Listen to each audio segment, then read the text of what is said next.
Right breaking చేస్తున్నాం. నేడు మంత్రులతో సీఎం రేవంత్ రెడ్డి సమావేశం కానున్నారు. సాయంత్రం 4 గంటలకు జరిగే ఈ సమావేశంలో మున్సిపల్ ఎన్నికల ఫలితాలపై ప్రధానంగా చర్చించనున్నారు. బడ్జెట్ సమావేశాలు, ఎన్నికల తర్వాత తాజా రాజకీయ పరిణామాలు, ఇతర కీలక అంశాలకు సంబంధించి ప్రధానంగా చర్చించనున్నారు. సమావేశం అనంతరం సీఎం రేవంత్ రెడ్డి మీడియా సమావేశంలో మాట్లాడనున్నారు.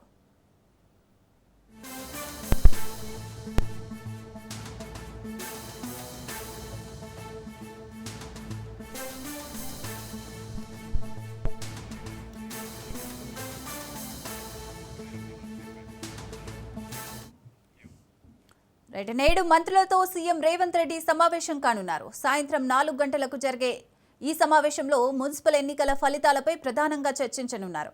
బడ్జెట్ సమావేశాలు, ఎన్నికల తర్వాత తాజా రాజకీయ పరిణామాలు, ఇతర కీలక అంశాలకు సంబంధించి ప్రధానంగా చర్చించనున్నారు. సమావేశం అనంతరం సీఎం రేవంత్ రెడ్డి మీడియా సమావేశంలో మాట్లాడనున్నారు. రైట్కి ఇదే అంశానికి సంబంధించి మరిన్ని డీటెయిల్స్ మా ప్రతినిధి సునీల్ అందిస్తారు.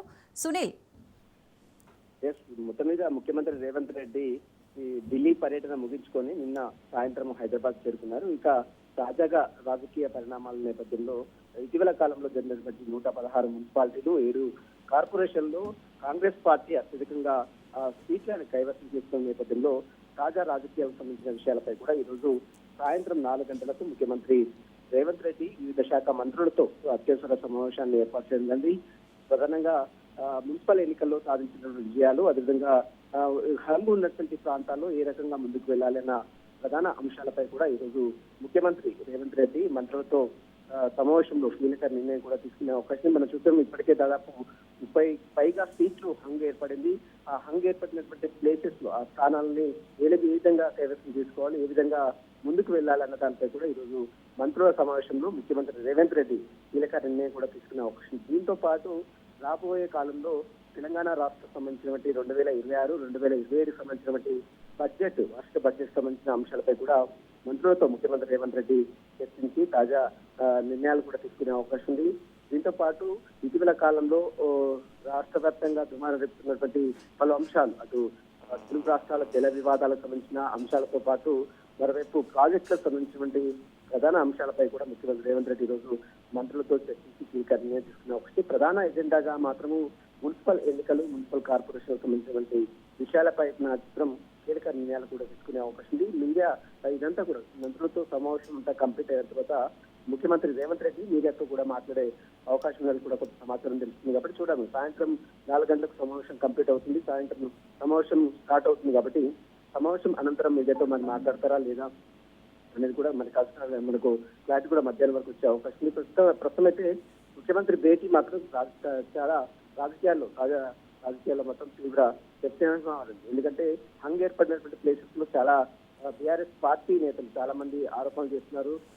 కాంగ్రెస్ పార్టీ అధికార దుర్వినియోగానికి పాల్పడుతుంది, తమ అభ్యర్థులను బెదిరింపులకు గురి చేస్తున్నట్టు కూడా బీఆర్ఎస్ నేతలు చేస్తున్న నేపథ్యంలో దీనికి సంబంధించిన విషయంలో ఇప్పటికే ఎలక్షన్ కమిషన్ అధికారులకు సైతము బీఆర్ఎస్ నేతలు ఫిర్యాదు చేశారు.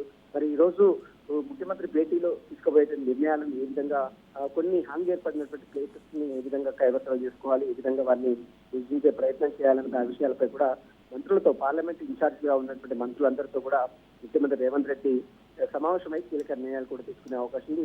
ఇదంతా కూడా కంప్లీట్ అయిన తర్వాత ఢిల్లీ పర్యటన కావచ్చు, ఇటీవల కలిసినటువంటి కేంద్ర మంత్రులు కలిసినటువంటి తీరు విషయాలు కావచ్చు, మరోవైపు జల వివాదాలకు సంబంధించిన విషయాలు కావచ్చు, మరోవైపు వరంగల్ ఎయిర్పోర్ట్, మామూలు ఎయిర్పోర్ట్ సంబంధించిన విషయాలు కావచ్చు, కొత్తగూడెం ఆదిలాబాద్ ఎయిర్పోర్ట్ భూసేకరణకు సంబంధించిన అంశాలు కావచ్చు, ప్రాజెక్టులకు సంబంధించిన విషయాలు కావచ్చు, ఇవన్నీ అంశాలపై కూడా ఈ రోజు మంత్రులతో ముఖ్యమంత్రి రేవంత్ రెడ్డి చర్చించి కీలక నిర్ణయాలు కూడా తీసుకునే అవకాశం ఉంది.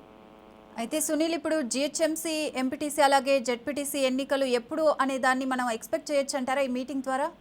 ఖచ్చితంగా ఇప్పుడు మున్సిపల్ ఎలక్షన్స్ కంప్లీట్ అయినాయి. ఆ తర్వాత మనం జిహెచ్ఎంసీ గడువు కూడా కంప్లీట్ అయింది. ఇప్పటికే పాలక మండలి రద్దయింది, పాలక మండలి గడువు కూడా కంప్లీట్ అయింది.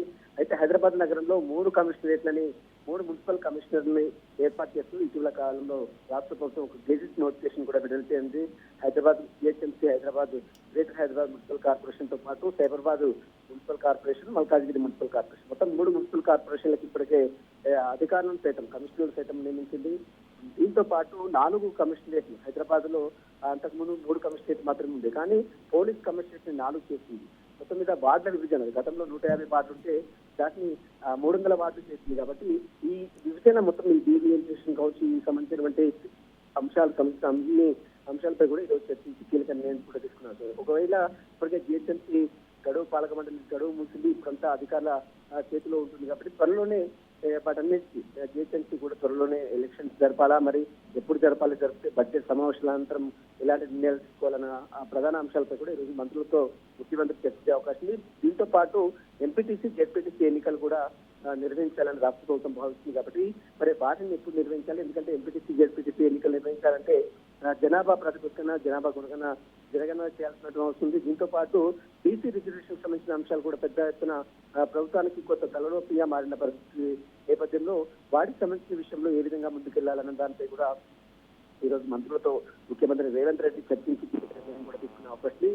అనేక అంశాలపై కూడా ప్రధానంగా ఈ రోజు భేటీ ప్రధాన అంశం మాత్రము మున్సిపల్ కార్పొరేషన్ సంబంధించిన ఎన్నికలు. ఎందుకంటే 116 మున్సిపాలిటీలో దాదాపు 80కి పైగా 70 నుంచి 80కి పైగా కాంగ్రెస్ పార్టీ ఆధిక్యంలో ఉంటే మిగిలినటువంటి విషయాలకు సంబంధించిన హంగు ఏర్పడింది. కాబట్టి హంగు ఏర్పడినటువంటి ప్లేసెస్ ని ఏ విధంగా పార్టీ ఏ విధంగా కైవసం చేసుకోవాలి, ఏ విధంగా ముందుకెళ్ళాలి, దీంతో పాటు మేయర్, డిప్యూటీ మేయర్ ఎన్నిక ఏ విధంగా చేయాలి, ఏ విధంగా కార్పొరేషన్ సంబంధించిన చైర్మన్, వైస్ చైర్మన్ సంబంధించిన విషయాల్లో ఏ విధంగా ముందుకెళ్లాలన్న అంశాలపై కూడా ఈరోజు చర్చించి కీలక నిర్ణయాలు కూడా తీసుకునే అవకాశం ఉంది. చాలా నిన్న చూస్తే మనం రిజల్ట్ సమయంలో చాలా చోట్ల కొన్ని సంఘటనలు కూడా జరిగాయి. వాటన్నిటికి సంబంధించిన విషయాలపై కూడా ముఖ్యమంత్రి రేవంత్ రెడ్డి రోజు చర్చించి కీలక నిర్ణయాలు కూడా తీసుకునే అవకాశం. దీంతో పాటు జిహెచ్ఎంసీ ఎన్నికలు, రాబోయే కాలంలో బడ్జెట్ సమావేశాలు, అదేవిధంగా ఎంపీటీసీ, జెడ్పీటీసీ ఎన్నికలకు సంబంధించిన విషయాలపై కూడా ముఖ్యమంత్రి రేవంత్ రెడ్డి చర్చించి నిర్ణయాలు కూడా తీసుకున్న ఈ భేటీ అనంతరం కూడా ముఖ్యమంత్రి రేవంత్ రెడ్డి మీడియాతో మాట్లాడే అవకాశం కూడా కనబడుతుంది.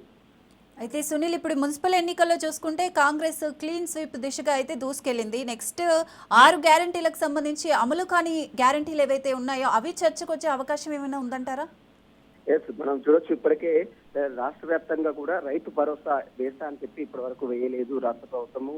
దీంతో పాటు బీఆర్ఎస్ నేతలు కూడా గతంలో రాష్ట్ర ప్రభుత్వం ఇచ్చినటువంటి 6 హామీలు, 6 గ్యారంటీలు చాలా, మహాలక్ష్మి కావచ్చు, రైతు భరోసా కావచ్చు, అదేవిధంగా మహిళలకు 2500 పింఛన్ కావచ్చు, ఇవన్నీ కూడా నెరవేర్చలేదు. కాబట్టి బీఆర్ఎస్ పార్టీ పెద్ద ఎత్తున రాష్ట్ర ప్రభుత్వ తీరుపై కూడా తీవ్ర ఆరోపణలు చేసింది. మరోవైపు ప్రజల్లోకి తీసుకెళ్లే ప్రయత్నం చేసింది. కానీ ప్రజలు మాత్రం ఇంకా కాంగ్రెస్ పార్టీ మున్సిపల్ ఎలక్షన్ లో కాంగ్రెస్ పార్టీకి పట్టం పెట్టారంటూ కూడా కాంగ్రెస్ నేతలు నిన్న మహేష్ కుమార్ గౌడ్, టీపీసీసీ అధ్యక్షుడు మహేష్ కుమార్ గౌడ్ చెప్పారు.